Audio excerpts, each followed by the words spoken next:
àwọn bí ọjọ́ díẹ̀ sẹ́yìn tí ẹ ti ń gbọ́ oríṣiríṣi nípa rọ́bítọ̀. Ìrí Ọlọ́run abẹ́ ọ ní ṣe rí àwọn àgbàlagbà wọn ní ẹni tó bá mọ ibi tí ọ̀rọ̀ wù sí òun lọ ta ọlọ́rọ̀. Bàbá Sheikh Adam rahimahullah Ọlọ́run kó jọ kó bá wa ṣe àlékún ìkẹ́ àtàlékún ìyọ́nú sí wọn. Àmín. Fún wọn ọlá Nábì wa Muhammad sallallahu alaihi wasallam. Ẹ rí pé ọ̀rọ̀ wọn òun náà la mú débẹ̀ nítorí ìṣerògbòdìyàn àbí ìmọ̀ sàtẹnumọ́ mímọ̀ wí láwìtúnwí wípé Sheikh Adam ló ṣe sábàbí rọ́bítọ̀. Ẹ rí pé ibi tá a ti lọ nìyẹn, ibi tá a ti lọ ní last week nìyẹn. Ó ní mo fi ń sọ ọ̀rọ̀ ṣe wá rí ọ̀rọ̀ tí mo fẹ́ sọ yìí. Ìwọ èyíkéyìí nínú ìwọ tó bá rò pé o fẹ́ dá sọ̀rọ̀ yẹn, try kó jẹ́ ọmọ àwọn authority, kó jẹ́ ọmọ àwọn ẹni ìpìlẹ̀. Ìwọ tó bá jẹ́ pé àfòmọ́ ni ẹ́, tó bá jẹ́ òrèfè àbó kan tí ẹ ní opportunity, nítorí pé ọ̀rọ̀ tá ń sọ yìí ọ̀rọ̀ tó jẹ́ pé bí ṣe ń wúlò ń sìn òun náà ló gbọ́dọ̀ tún wúlò lọ́jọ́ iwájú. Òun ni àwọn bàbá wa tí wọ́n jẹ́ àwọn bàbá wa nìbàdàn bí Olúwa ọba àlékè ọlá kẹ́ wọn pẹ̀lú ìbẹ̀rù Ọlọ́run.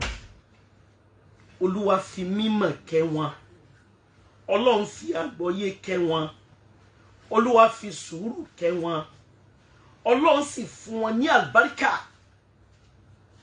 Ọlọ́run fún wọn ní àwọn àlùbáríkà. Tá a bá ń ka àwọn ilé tó jẹ́ àwọn ilé tó tóbi tí ò ṣe é fọwọ́rọ́ sẹ́yìn nìbàdàn, ilé àkọ́kọ́ tá àkọ́kọ́ mú ní inú ilé àwọn àfáà tó tóbi òun náà ní inú ilé àwọn Bàásùnú ní Ìtọ̀kọ́rọ́. Bàbá Bàásùnú tí wọ́n jẹ́ ìmáàmù jẹjẹ, àwọn ni wọ́n ń bẹ lórí khìláfà nígbà yẹn. Ibi tá a ti lọ ní last week nìyẹn. Mò ń béèrè pé mélòó wá ni bàbá wa Bàásùnú, àwọn ni imam. Bàbá wa Ahmadu Rufai lókè àrẹ, bàbá wa ẹlẹ́sìn mẹ́ta. Àwọn mẹ́ta yẹn àwọn ni wọ́n ń ṣe mùṣáwárà lọ́wọ́ nípa àtúnṣe ẹ̀sìn, nípa ọ̀rọ̀ ẹ̀sìn ilé bàbá wa ìmáàmù ní Ìtọ̀kọ́rọ́. Nítorí pé Sheikh Adam ó ní àwọn àsìkò tí wọ́n lò ní Abẹ́òkúta tí àwọn ará Abẹ́òkúta ò gbà wọ́n láàyè dúdúró. Bákan náà ọ̀rọ̀ rọ́bítà tá à ń sọ yìí, Sheikh Adam ò ṣàìṣàlàyé, wọn ṣàìbéèrè, wọn ṣàìlọ sí Ìlọrin lọ wò yí pé àbí káwọn ṣètò rọ́bítọ̀. Àwọn ará Ìlọrin ọ̀gbà wọn nítorí Sókótó làwọn wà, àárín àwọn Haúsá làwọn wà. Ẹ rí i pé kò sírú ìpàdé tí wọ́n máa ń ṣe, ẹ kì í rí àwọn àfáà àbí àwọn imam láti Ìlọrin níbẹ̀, wọn à ní wá. Ṣùgbọ́n nítorí pé àwọn bàbá wa nìbàdàn bí àwọn ọmọ tí jẹ́ tàn, nítorí pé ìṣẹ̀mí tiwọn ìṣẹ̀mí ìbẹ̀rù Ọlọ́run ni, muamala yẹn kọjá débi pé ó ní àwọn ọ̀rọ̀ tó ti wáyé láàrin ara wọn tó jẹ́ àwọn ọ̀rọ̀ tí wọ́n fi ń fira wọn lẹ́mìí balẹ̀. Wọ́n wá ní àwọn ìwé òfin nínú rọ́bítọ̀. Àkọ́kọ́ náà ẹnikẹ́ni tó bá máa join rọ́bítọ̀, number 1 nínú quality tá a gbọ́dọ̀ rí lára ẹ̀ òun náà ni mímọ̀. Ẹnìkan ò ní wà nínú rọ́bítọ̀ yẹn kó má jẹ́ ẹni tó ní ìmọ̀. Ẹnìkejì òun náà ni àwọn tí wọ́n jẹ́ imams, tí wọ́n ń kírun jami, tí wọ́n ń kírun ìmáàmù ìlú, àwọn àfáà àgbà nílùú, àwọn oníwàásí nílùú, àwọn tó jẹ́ pé ọ̀rọ̀ tiwọn wọ́n máa fi attract àwọn èèyàn. Yukhrijuna an-nasa mina adh-dhulumat ila an-nur. Ngbọ́ Ọlọ́run ní waltakum minkum ummah, ó ní yad'una ila al-khair wa ya'muruna bil-ma'ruf, ó ní wa yanhawna 'ani al-munkar fa ulaika humul muflihun. Bàbá Sheikh Adam wá dé, àwọn èèyàn ready láti accept nítorí àwọn ìbẹ̀rù kan. But àwọn bàbá lókè ààrẹ wá wò yí pé òkè ẹ jẹ́ káwọn ṣe báyìí. káwọn gbìyànjú wọ́n á mú bàbá Sheikh Adam wọ́n mú wọn lọ sí ìta Òkọ́rọ́ ó sì ní àwọn mùṣáwárà tí wọ́n ṣe tí wọ́n fi mọ̀ọ́mọ̀ mú ara wọn lóhùn wípé àwọn kì gẹ́gẹ́ bí ọ̀rọ̀ tí mo sọ ní last week kẹ́ jẹ́ kí n ṣàlàyé Sheikh Adam ọmọ ni wọ́n jẹ́ sí àwọn bàbá tá wí ọmọ nítorí pé nú àwọn bàbá yẹn wọ́n bí àwọn tó ju Sheikh Adam lọ ní lọ́jọ́ orí ọmọ ni wọ́n jẹ́ torí ẹ̀ ló fi jẹ́ pé Sheikh Adam nínú rọ́bítọ̀ secretary ni wọ́n akọ̀wé òun ni wọ́n nínú rọ́bítọ̀ kì í ṣe pé àbí wọ́n àwọn bàbá yẹn ń sọ̀rọ̀ ẹ̀sìn lọ́wọ́ òun ni wọ́n dé ni wọ́n bá wọn níbẹ̀ àwọn bàbá alókè ààrẹ àná mọ̀ọ́mọ́ nítorí ìfẹ́ àtàwọn bàbá alẹ́sìn mẹ́ta wọ́n ṣe yọ́lẹ̀ nínú ọ̀rọ̀ yẹn ó wá bẹ̀rẹ̀ láti pópó àbí ó bẹ̀rẹ̀ láti ìtọ̀ Òkọ́rọ́ títí lọ pópó lọ Ìsàlẹ̀ Ọ̀ṣun gbogbo ilé àwọn àgbàlagbà yẹn gbogbo ilé wọn pátá òun náà ni wọ́n ti ń mọ̀ọ́mọ̀ láti wòye pé ó dáa náà bóun ni Islam tí ó ṣe wà thabit tí àgbọ́yé tí yóò máa bẹ òun náà ni wọ́n fi ń ṣe ìpàdé yẹn ní ọ̀dọ̀ bàbá wa níta Òkọ́rọ́ lọ́dọ̀ bàbá wa ìmáàmù jẹjẹ bí wọ́n sì ṣe ń ṣe òun náà ni wọ́n sì jọ ń ṣe àdéhùn pé àwọn tí àwọn jọ ń sọ lórí ọ̀rọ̀ ẹ̀sìn yìí ṣé kò ní di ọjọ́ iwájú kí ọ̀rọ̀ ó change kó máa jẹ́ pé ọ̀rọ̀ wa padà wá change pé lágbájá ló ní bàbá ní ṣe bí ọ̀rọ̀ ẹ̀sìn ni kò sẹ́nìkan tó lè claim èèyàn nítorí pọ́rọ̀ Islam ni inú àwọn sì dùn pé òun náà lè ń sọ lọ́wọ́ táwọn fi dé wọ́n sì gbà wọ́n láàyè ní Abẹ́òkúta wọ́n gba bàbá láàyè ní Ìlọrin tó jẹ́ ìlú tí wọ́n ti bí wọn wọ́n gbà wọ́n láàyè ńbẹ̀ àwọn torí pé àwọn bàbá wa níbí wọ́n wà accommodating ó ní wọ́n ṣe gbà wọ́n ṣe rọ́bìtọ̀ ǹjẹ́ jẹ́ mọ̀ yìí pé àwọn ìwé òfin tí wọ́n ń lò ní rọ́bìtọ̀ bàbá mi lọ́kọ ìwé òfin yẹn bàbá wa Ahmadu Rufai ìgbà tí wọ́n tún fẹ́ mọ̀ọ́mọ̀ tún ìwé òfin yẹn ṣe ní inú rọ́bìtọ̀ yìí pé òkè o ìwé òfin yìí a fẹ́ ṣe kó fi yàtọ̀ sí ti tẹ́lẹ̀ bàbá mi ló tún kọ tí ṣe Fadilati Sheikh Abdulkarim Ahmadu Rufai ibi tí wọ́n ti wà ń ṣe ìpàdé ní Bódìjà inú ilé ibi tẹ́ ti ń ṣèpàdé yẹn ibi tí ìpàdé rọ́bìtọ̀ wà yẹn tó jẹ́ pé tẹ́ bá kúrò nínú Bódìjà ọjà tẹ́ máa fẹ́ kàn kẹ́ tó dé tẹ́ máa kàn kẹ́ tó yọ sínú UI àwọn bàbá mi ló ní ilẹ̀ yẹn àwọn aráalé Bódìjà ó ní wọ́n ní ilẹ̀ yẹn nítorí pé gbogbo ilẹ̀ Bódìjà yẹn pátá àwọn ọ̀ràn mi ló ní títí di sìn ilẹ̀ wa sì ṣẹ́kù lẹ́yìn ibi tí wọ́n kọ́ àyè tí àwọn àfáà jókòó sí ní rọ́bìtọ̀ yẹn gbogbo béèyàn bá máa sọ̀rọ̀ ká máa sọ̀rọ̀ ní ìsọ tí ó máa wà neutral inú ilé ayé tá a wà yìí a wà ń bẹ̀ gbogbo ń kírun alhamdulillah ìpolówó sì máa ṣe àwọn kan gbogbo àwọn àfáà yìí náà wọ́n sọ àwọn ọmọ wọn di àfáà nítorí ìgbà tí wọ́n bá sí ń bẹ̀ mọ́ ni òun ló jẹ́ ń wílẹ̀ kan pé wọ́n dhikirun zuqatul ulama ibaki ìmọ̀ràn àbí ìrántí àwọn àfáà ó máa ṣẹ́kù nítorí ìpele àfáà kì í tán wọn kì í tán lé àwọn àfáà torí pé táwọn tó bí wọn bá kúrò àwọn kan náà tún máa bẹ́nu lé wọn tí wọn ó máa represent wọn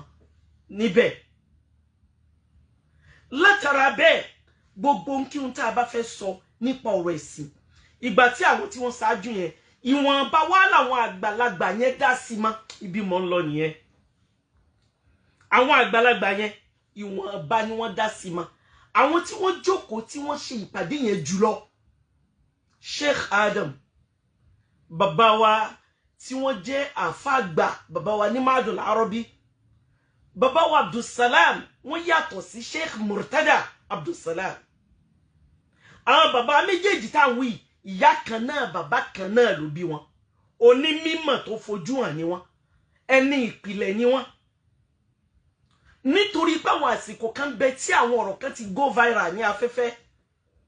tí wọ́n sọ pé lágbájá Sheikh Adam lọ ibi báyìí Sheikh Adam lọ dálẹ̀ ibi báyìí Sheikh kálukú dálé ẹ̀kọ́ ẹ̀ lẹ̀ bàbá Sheikh Adam kan máa béèrè pé kí ni development nípa ilé ẹ̀kọ́ òní wọ́n wà máa sọ fún wọn wọ́n sì máa bi wọ́n léèrè pé ọ̀rọ̀ tán jọ ń sọ yìí ṣé kò ní di ọjọ́ iwájú kọ́rọ̀ ni ó change pé bóyá àbí ẹ̀yin ni tí wọ́n jọ wí láàrin àwọn pé rárá o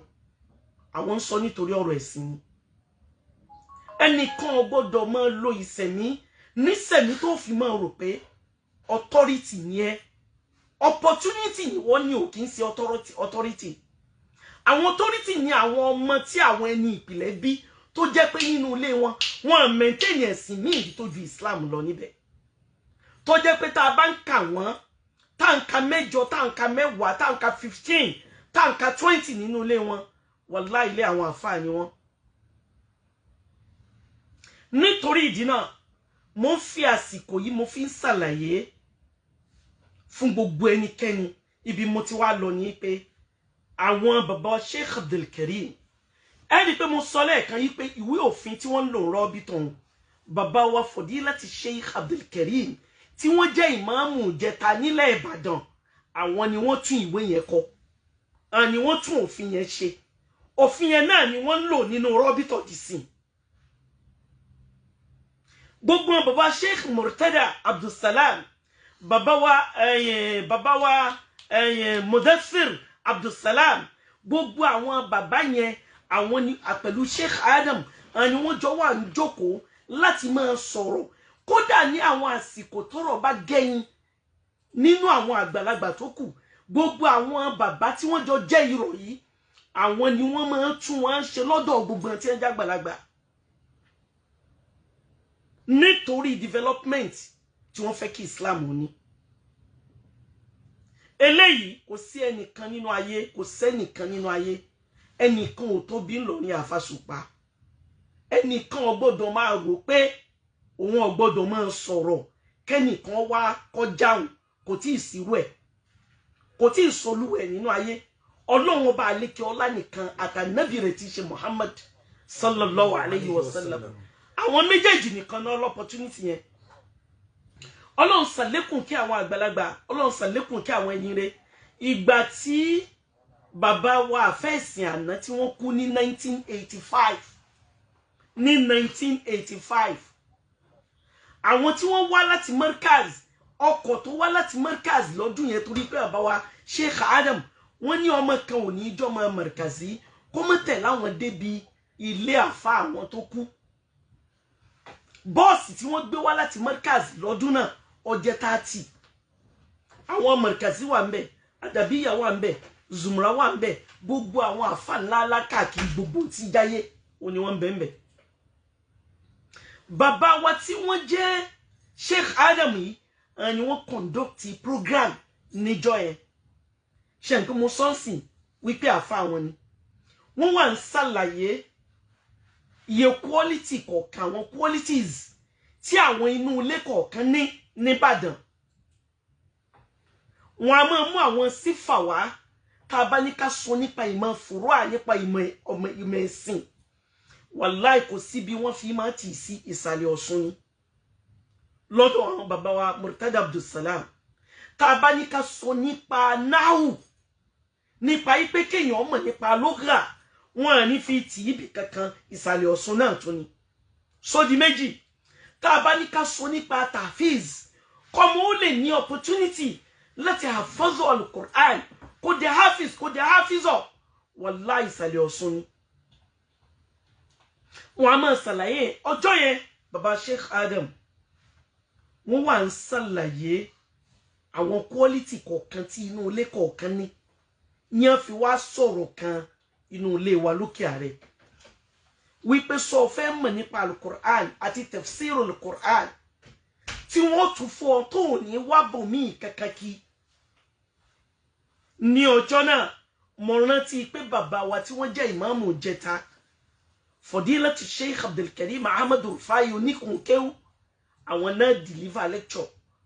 lọ́dọ̀ bàbá wa àfẹ́sìn ní 1985 tí bàbá yẹn sí wọ́ṣẹ́ ṣé mo ń sọ fún yín níjọ́ ní wípé 1987 ni mo bẹ̀rẹ̀ sí ní hold the microphone láti ṣe dáwà. Mo wá ń sọ fún yín authoritatively wípé mi lè ka ẹ̀mẹ́fà mọ́ wàláì nítorí pàwọn bàbá yẹn ní tí wọ́n fi lọ́lẹ̀ nǹkan rẹ̀ ni kò sí ẹnìkan nínú wa. Ẹ rí pé bàbá náà bàbá wa Sheikh Adam Ọlọ́run kó jọ kó bá ṣàlékún Ọlọ́run bá ṣàlékún ìkẹ́ wọn Ọlọ́run bá ṣàlékún àánú tàlkíyàmọ̀ fún wọn. Bàbá wa Sheikh Adam àwọn ni wọ́n jẹ́ ẹ̀dá kan tó jẹ́ wípé kò sí Olúwa Ọba àlékè ọlá fún wọn níyànjú nítorí intention wọn lórí ọ̀rọ̀ ẹ̀sìn. Eléyìí à ń sọ fún wa kí ẹnikẹ́ni yín kẹ́ fi lè mọ̀mọ́ rò lẹ́mìí débi pé rọ́bìtọ̀ ti wá di gbogbo ààyè tí nǹkan yẹn bá rí bẹ́ẹ̀ gbogbo bí gbogbo wa ṣe wà ń bẹ̀ gbogbo àwọn ọmọ ẹni ìpìlẹ̀ òun ló yẹ kẹ́ ẹ béèrè wípé òkè àwọn ọmọ ẹni ìpìlẹ̀ tí wọ́n jọ bẹ̀rẹ̀ kínní yìí níbo ni wọ́n wà. Rọ́bìtọ̀ tó jẹ́ orí ilẹ̀ àwọn bàbá tó bí èmi ibẹ̀ ló jẹ́ pé bí ìpàdé bá ti fẹ́ wà ń bẹ̀ sí àwọn tán máa ń bòǹbà dìbẹ̀ mọ̀rìkàsí ní gbogbo wọn. Gbogbo opportunity tí wọ́n ní láti ṣe nílùú wọn ibí ni wọ́n ti ṣe. Wọ́n ti wá kó gbogbo tí ń jà àfà Ìbàdàn àfà lọ́yọ̀ state ẹ ti wá mọ̀ọ́mọ̀ ẹ ti wá kún ọ sínú pé bí ọba sí ẹ̀yìn kankan ṣe ẹnìkan kì í ṣe bẹ́ẹ̀ nítorí pé gbogbo wa ṣe ń ṣe ìtàn ní gbogbo wa ń kọ ìtàn là ń kọ o. Ẹ jẹ́ n fàsìkò yìí sọ fún wa o gbogbo kẹ́nìkan rò pé òun lè dún kòkò àbọ̀ òun ní àyà àbí gbogbo aburú lòun lè ṣe kò sí kí òun tẹ́nikẹ́ni bá tó lè ṣe ntọ́lọ́hun bá ṣe ní ṣe ntọ́lọ́hun bá ṣe kò sí ẹ̀dá kankan tó lè ṣe. Ibi tí mò ń lọ ni pé kì í ṣe Sheikh Adam ó ní wọ́n dá rọ́bìtọ̀ lẹ̀ àkójọpọ̀ dálẹ̀ tí Sheikh Adam jẹ́ akọ̀wé tí wọ́n ń pè ní secretary. Ẹ rí i pé mo tún repeat ẹ̀ lórí ọ̀rọ̀ mufti àkọ́kọ́ tí è ṣe pé Nàìjíríà ni wọ́n ti fún wọn ní mufti. Gbogbo tí èèyàn bá ń sọ tó bá jẹ́ ọ̀rọ̀ ẹ̀sìn èèyàn máa sọ tó jẹ́ pé gbogbo àpọ́nlé gbogbo olé tó bá ti ní ìdí ká na àpọ́nlé sí òní alápọ̀nlé máa ń na àpọ́nlé sí. Bàbá tèmi ní 1964 even kò kí ń ṣe Nàìjíríà ní Egypt ibẹ̀ ni wọ́n ti fún wọn ní oyè mufti yẹn ibi tí ọ̀pọ̀lọpọ̀ àwọn èèyàn tí wọ́n ń bẹ ní Áfíríkà bọ́lọ́wọ́n bá fẹ́ ibi tí ọ̀pọ̀lọpọ̀ wọn pọ̀ sí ibẹ̀ ni wọ́n ti fún wọn ní mufti. Torí ẹ̀ ló jẹ́ kí n máa sọ wípé àwọn àgbàlagbà ìgbà yẹn kí ni tiẹ̀ jẹ́ ṣé ọ̀rọ̀ mufti tí wọ́n ti sọ di ọ̀rọ̀ competition tí wọ́n ti jù sí bí etí bá gbọ́ mufti níjọ́ yẹn ẹ̀mí ò wárìrì èèyàn máa ń wo oyè mufti lójú gbogbo ayé gbogbo èèyàn tó kù kálukú máa ń fẹ̀mí sí pé oyè àti sánmà ni torí pé wọn kì í fún ordinary person ní oyè mufti ẹnìkan lásán kì í gboyè mufti ẹni tí wọ́n rí mọ̀jíza lára rẹ̀ tí wọ́n rí gbígbà àdúrà lára rẹ̀ tí wọ́n rí mímọ̀ lára rẹ̀ tí wọ́n rí bẹ̀rù Ọlọ́run lára rẹ̀ òun náà ni wọ́n máa fi sípò mufti ipe ìwọ máa jẹ́ mufti wa ọ̀kan nìyẹn. Ẹlẹ́ẹ̀kejì wọn ò ní kíru ẹni bí ó máa jẹ́ mufti nítorí pé gbogbo ohun tó bá sọnù nípa ọ̀rọ̀ ẹ̀sìn mufti náà ní máa báyàn wà mufti ní bá ní wà bàbá tèmi òun náà ni mufti àkọ́kọ́. Àwọn èèyàn wà ń bi mí léèrè lọ́sàn-án ilẹ̀ nìkan béèrè pé Alájà Kaola a gbọ́ pé àwọn bàbá yín ni wọ́n ní ilẹ̀ Bódìjà yẹn báwo gan ló ṣe jẹ́ ṣé wọ́n bù wọn nílẹ̀ yẹn ni àbí wọ́n ra lẹ̀ yẹn lọ wọn. Initially ní bẹ̀rẹ̀ bàbá wa Ahmadu Rufai gbogbo àwọn tí wọ́n bí nílé Bódìjà wọ́n yọ̀ǹda lẹ̀ rọ́bìtà yẹn fún gbogbo jẹ̀mọ́ rọ́bìtọ̀ ní pé àwọn bù wọn. Ṣùgbọ́n bàbá Sheikh Adam àwọn ni wọ́n ṣàyàrí gbogbo àwọn àfáà tó kù ní rárá ìgbà táwọn aróòkè ààrẹ ti yọ̀ǹda yẹn wọ́n yọ̀ǹda ni bàbá ní no àwọn ọgbà pé wọ́n gbọ́dọ̀ gba owó olè yẹn ni. Lẹ́yìn ọ̀pọ̀lọpọ̀ atótónu wọ́n bá lọ dá kí lọ́ọ̀yà ò ṣèwé, wọ́n bá mú owó kan tá sọ́rẹ́, bàbá ní kí wọ́n mú wá,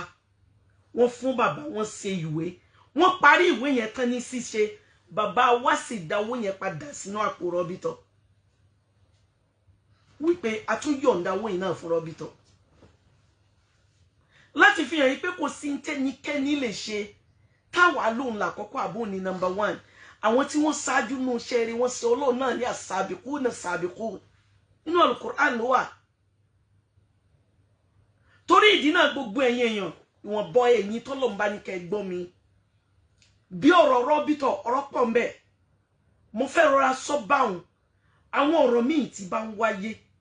bóyá táwọn míì bọ́ta ní bọ́ta pé lágbájá afẹ́ bù because àwọn èèyàn pẹ́ bù yẹn o kò sí ní tó kàn wọ́n o, ẹlòmíì ò tiẹ̀ ní béèrè, wọ́n àti ẹ̀ ní ronú kàn. Ìgbà tí wọ́n táwọn èèyàn discuss yìí pé yìí táwọn ń wò ó ní pé lágbájá nítorí bó ṣe rí bó ṣe rí náà ni òun náà ṣe bìkítà láti sọ gbogbo àwọn ọ̀rọ̀ tí ò rí bẹ́ẹ̀. Gbogbo ń tà ń kọ ìtàn ni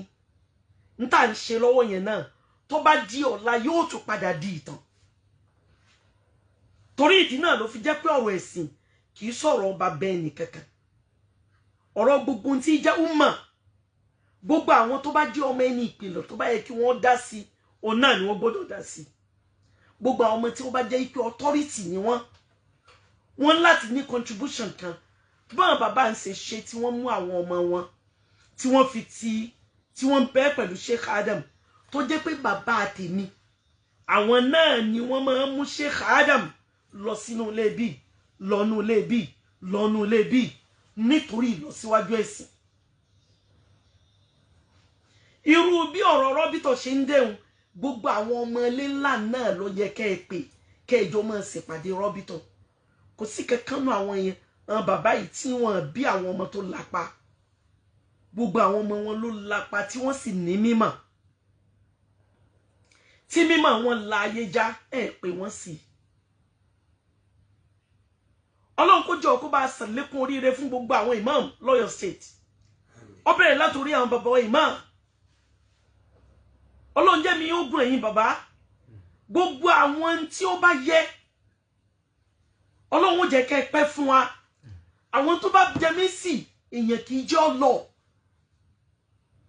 nítorí pé kò sí kí n tó pamọ́, kò dẹ̀ sí tí ó wà recorded. Ìgbà tí gbogbo àwọn bàbá yìí ń ṣe kìláfà lọ́wọ́ kò sí fídíò nígbà náà. Kí ló dé táwọn èèyàn sọ̀tàn ìgbà náà? Wọ́n sá record ẹ̀ lẹ̀, ebi wọ́n sọ ni ọwọ́ wọn bá táwa náà bá yóò sì tó ẹ̀mẹ́fà wallahi tallahi summa billahi alazim tó jẹ́ pé bí Sheikh Adam bá dé sílé bàbá mi kódà wọn kì í lọ ibì kan kí wọ́n jẹun àfi ilé wa nìkan lókè àrẹ. Láti títì ni wọ́n ti bọ́ bàtà, bàbá mi náà wà bọ́ bàtà láti wájú ilé, wọ́n wà ní ìṣèpàdé ara wọn mi ilé ka ẹ̀mẹ́fà. Ebi 1992 ni Sheikh Adam ṣẹ̀ṣẹ̀ ṣíwọ́ ọṣẹ́,